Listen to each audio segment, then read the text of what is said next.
Okay, so we're gonna make a stir fry. I have half of an onion here. And if you feed them to your children first, if you put them on the table on their plates and you say to them, the other stuff is coming really soon, but this is all that's ready right now, if they're hungry, they will fight over the last piece of broccoli.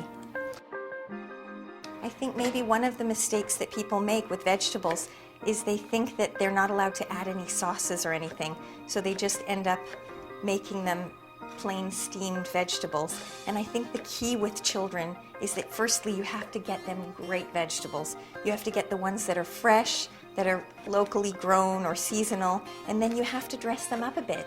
You can put a bit of melted butter on your steamed vegetables or some sauces on your stir fry, because then they have kind of a positive experience with their vegetables. And now I'm switching boards. Apparently, it's hard to get the smell of onion and garlic out of a wooden board, so you don't want to chop your onion and garlic on a wooden board.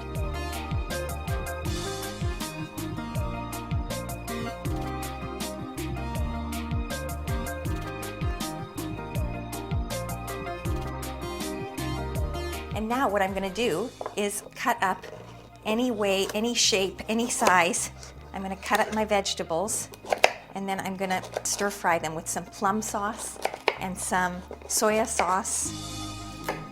In medical school, they taught us never to feed a child anything round like this because it's exactly the size of their windpipe, and if they inhale it, it can block off their air passage. So if you have things that are round, just cut them in half. And the only other thing that I have to tell you about stir fries is that there's a famous chef in the Bay Area called Alice Waters, and she does so much great work with organic foods and getting the school food programs to serve really healthy lunch alternatives to children. They have school gardens and things, and she's done so much work that I think she once made a comment where she said, "We've come so far since the days of the stir fry." So this is obviously I haven't come as far as Alice Waters, but my children still like the stir fry. So I figure while I move forward, I might as well keep the stir fry in my repertoire until they say to me, "Mom, we've come so far since the stir fry." Then I'll stop making it. Okay, so I've got my carrots on one side. I'm going to cut up some cauliflower. You're just trying to separate the little florets in ways that will be attractive and yet bite-sized. Here I've got my broccoli now, and I'm going to cut this up.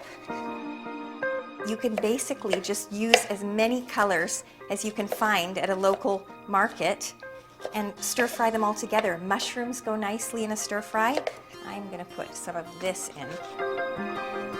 And I'm just going to pull the inside part with the seeds out. This is going to add my red. You can use orange ones and yellow ones as well. And the final thing is a little baby zucchini, which cooks quite quickly and adds a nice different kind of crunch to the stir fry. Okay, so that was it. That's all you need to make a stir fry. And look how many vitamins your children are going to get from this as their first course, as their appetizer. Sorry, Alice Waters, you're my hero, but I'm not ready to give up on my stir fry yet, and neither are the kids. It's going to be quite a high heat, like medium-high for a stir fry. And again, I'm just going to start with a little bit of olive oil. You can put a splash of sesame oil in if you have it, but you don't have to have 10 different kinds of oil in your cupboard either. It'll taste just as good with olive oil.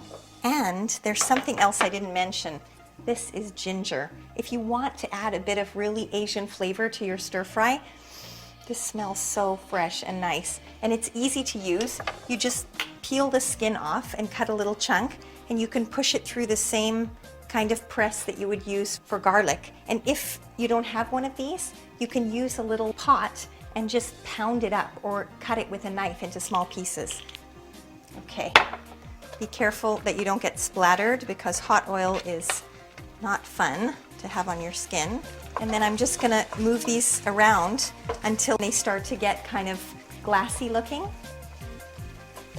The nice thing about stir fry is it's got the sweet and the sour and the salty, and it's got so much color. It like hits all of the children's senses at once. I think with a dish like this, if you show the children that you enjoy eating it, that you look forward to not only to making it, but to eating it with them, I think they'll be much more motivated and much more likely to try it. And now we're going to give our carrots a little head start because they take just a tiny bit longer.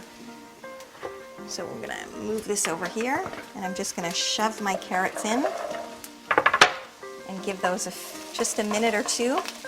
And if your pan seems like it's a little bit dry, you can already add a little bit of your soy sauce. I'm using a gluten-free soy sauce, and you can just use a regular one and just add a little bit for a bit of moisture to cook the carrots. You can hear it sizzling away. Okay, now that we've given the carrots a little bit of a head start, we're going to add all of our other colors. I'm getting serious now, 2 spoons. Now we get to add the flavor. This is plum sauce. It's a little bit sweet and a little bit sour, and it's just delicious. What a good smell. And a little bit more soy sauce. So the one last thing I have to say about stir fries, you don't want to overcook them. You want the vegetables to be a little bit crunchy. The kids prefer it that way. And with a smell like this, they'll taste this at least, especially if you give it to them before you put the pasta and the chicken and the other parts of the meal out.